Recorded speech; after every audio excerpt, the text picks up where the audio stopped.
Hey, this is Rich over at TVP Live with another quick tips brought to you by Adobe Photoshop Elements Tutorials Group. And let's jump right in with today's poster who wanted to know how to get rid of the background glitter of this logo. So I didn't have the same glitter from the poster, so I just grabbed something similar myself and used that as the background. These are two layers. One is the foreground and one is the background. So in order to be able to cut out the background, we don't want to merge these two yet. First, we want to go to the background layer and cut out what we don't want, and then we'll merge the two together.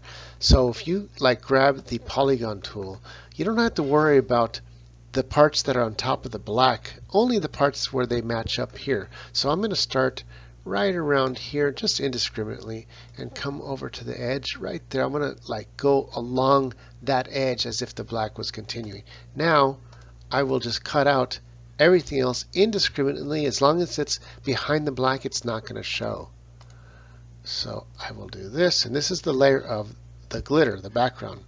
As soon as I get to a point where they match up here, I will go right up over to the edge and come straight across and do the same thing for over here. Boom. Then I can go back to the middle of this black, where I don't have to be really careful about where I'm cutting, because you're not going to be able to see that part that's cut anyway. Boom, boom. Come across there, over to here, here. And when I get to the end here, I want to do the same thing. Go to the edge and then keep that circle going up. Boom, like that. And then right over here where we left off, double click, and that connects the whole polygon. So I'm going to zoom out and watch what happens.